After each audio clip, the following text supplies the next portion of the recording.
me fait plaisir de vous souhaiter la bienvenue à cette conférence de presse aujourd'hui.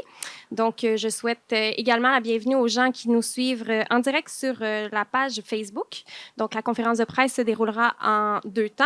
Tout d'abord, les 3 intervenants prendront la parole. Donc, le ministre de l'Environnement, de la lutte contre les changements climatiques, de la faune et des parcs et ministre responsable de la région des Laurentides, M. Benoît Charette, suivi du whip en chef du gouvernement et député d'Arthabasca, M. Éric Lefebvre, et suivi du maire de Victoriaville, M. Antoine Tardy. Suivra ensuite une période de questions pour les journalistes. Donc, sans plus tarder, j'invite le ministre de l'Environnement, de la lutte contre les changements climatiques, de la faune et des parcs et ministre responsable de la région des Laurentides, M. Benoît Charette, à prendre la parole. Merci beaucoup, Mélina. Bonjour tout le monde. Merci à vous. Cher Éric, merci de nous recevoir dans cette belle circonscription qui est la tienne. Toujours un plaisir. Monsieur le maire, tout à l'heure, je disais, puis je dois le dire publiquement, je n'ai pas d'équipe de la Ligue junior de hockey majeur dans ma circonscription, ce qui me permet de faire l'annonce ici. Autrement, les gens de mon comté me l'auraient reproché. Donc, je suis ici en toute indépendance d'esprit. Mais, monsieur le maire, merci beaucoup. Merci de nous recevoir. Un réel plaisir. Mesdames et messieurs du conseil municipal, merci également de votre présence. J'ai cru comprendre qu'il y avait différents organismes de la région qui étaient présents. Merci, parce que c'est effectivement une très belle annonce que l'on vient confirmer cet après-midi. On le sait, les municipalités sont aux premières loges bien souvent des changements climatiques et plusieurs d'entre elles ont mis de l'avant des idées bien concrètes pour faire face autant au niveau de l'adaptation qu'au niveau de la lutte au changement climatique. Et la Ville, avec le Conseil et son maire, font preuve de leadership. Donc, pour le gouvernement du Québec, c'était tout naturel d'appuyer ces démarches-là. Donc, ça me fait bien plaisir de confirmer un montant. Et là, chaque dollar est important. On parle de 25 573 000 $. Donc, une subvention qui est majeure pour justement permettre à la municipalité d'aller au bout de ses ambitions en matière de lutte au changement climatique et d'adaptation. Je ne vous ferai pas le détail des différents projets qui seront financés. Le maire pourra vous en donner davantage tout à l'heure. Mais on parle d'éléments avec des impacts qui ont été mesurés en bonne et due forme par le ministère de l'Environnement. Donc, on va parler naturellement de décarboner certains bâtiments. On va parler de stratégie de recharge. On va parler également de verdissement, de lutte aux îlots de chaleur. On va parler également donc de plantation d'arbres. On va parler de mesures pour prévenir certaines inondations. Donc, c'est un plan très étoffé qui a été développé par la municipalité. Pour nous, c'est un plaisir de vous accompagner à ce niveau-là. C'est une annonce aujourd'hui que je qualifierais d'historique, encore une fois, pour Victoriaville. On a eu l'Hôtel-Dieu d'Arthabasca, qui est assurément au niveau des infrastructures un investissement majeur. On a eu le réservoir Baudet, qui était d'une importance capitale et vitale pour la population de Victoriaville.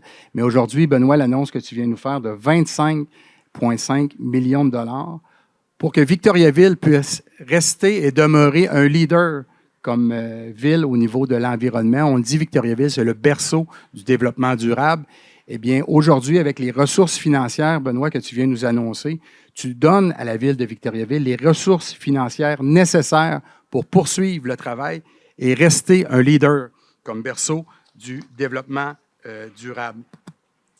Naturellement, les municipalités ont un rôle à jouer et ces sommes-là vont permettre justement de réaliser leurs responsabilités en matière d'aménagement, d'urbanisme, d'organisation du transport en commun, de planification et construction des infrastructures et naturellement de la gestion des matières résiduelles.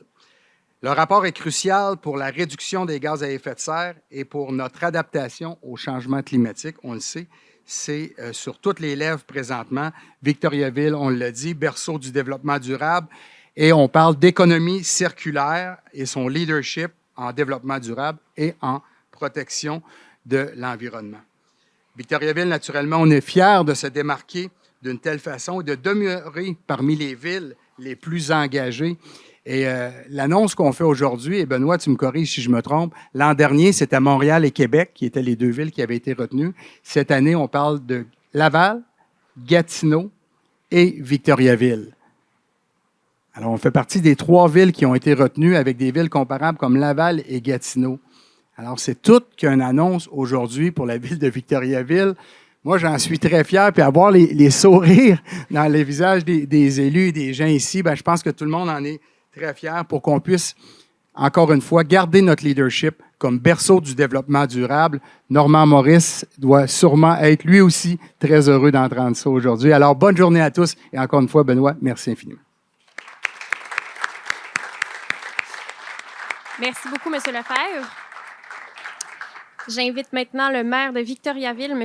Antoine Tardy, à prendre la parole.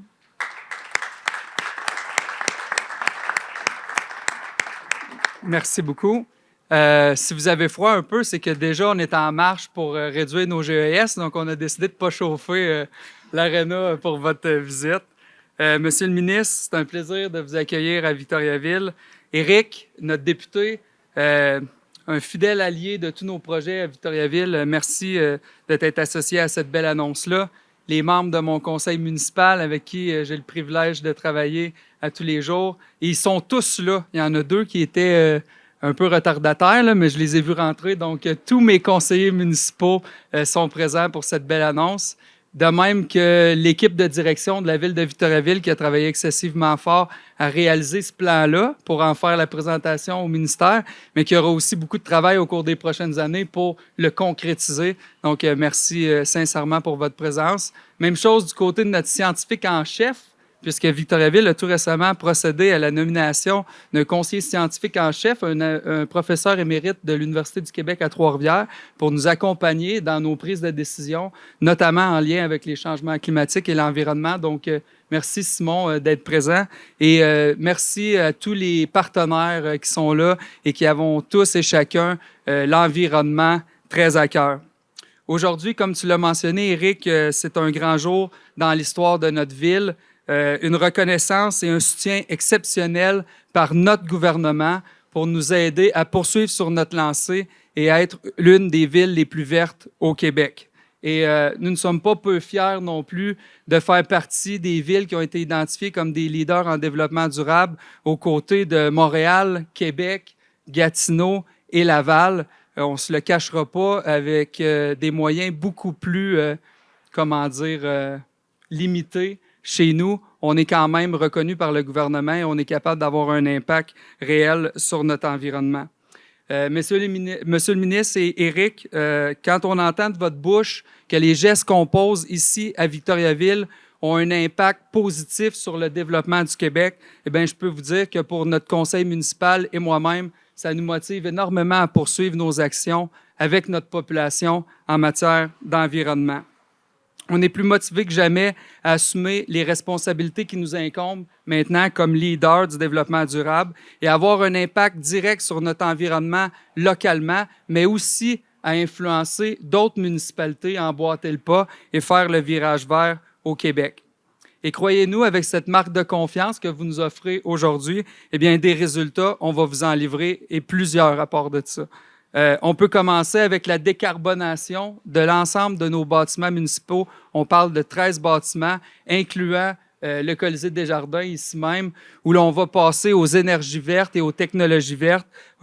L'hôtel de ville, le pavillon Jean Béliveau, le pavillon Agrisport, nos bibliothèques, notre caserne de pompiers, notre garage municipal, notre centre communautaire, notre aéroport, notre usine d'eau, notre usine d'épuration. Bref, grâce à votre soutien, on va être en mesure de passer au vert. On va être aussi en mesure de lancer un vaste programme d'aide financière auprès des institutions, des commerces et des industries, puisque ce sont eux aussi qui doivent améliorer leur façon de faire. Donc, grâce à votre soutien, on va être en mesure de les accompagner dans cette transition verte. On va aussi déployer des nouveaux modes de transport en commun pour notre population. On va déployer un vaste réseau de bornes de recharge sur l'ensemble de notre territoire pour inciter nos citoyens à faire le virage vert et à considérer l'achat d'un véhicule électrique lorsque ce sera le temps de changer leur voiture. Et on va déployer également un important programme de plantation d'arbres pour réduire les îlots de chaleur, mais aussi pour augmenter la canopée sur notre territoire. Bref, c'est 23 actions concrètes qu'on va être en mesure de réaliser rapidement grâce à cette subvention. À Victo, on a pris l'engagement de réduire nos émissions de gaz à effet de serre de 27 % d'ici 2035 pour le volet institutionnel et de 47 % d'ici 2040 pour le volet de la collectivité. Eh bien, avec ces actions et le plan que vous nous annoncez aujourd'hui, on va être en mesure de réduire d'un seul coup de 20 % nos émissions institutionnelles. Ça, c'est 9 ans plus vite que prévu. Et Dieu sait que quand il est question d'environnement et de changement climatique, chaque minute compte. Ayant fait sa renommée comme berceau du développement durable, avec l'annonce d'aujourd'hui, nous passons désormais à un rôle de leader. Et je vous remercie, le gouvernement, pour la confiance que vous avez envers notre ville, envers nos citoyens. Et nous allons pouvoir contribuer avec vous à faire du Québec des villes plus vertes. Merci beaucoup. Et nous sommes déjà très impatients de nous mettre en action au cours des prochaines semaines. Merci. Merci beaucoup, Monsieur le maire.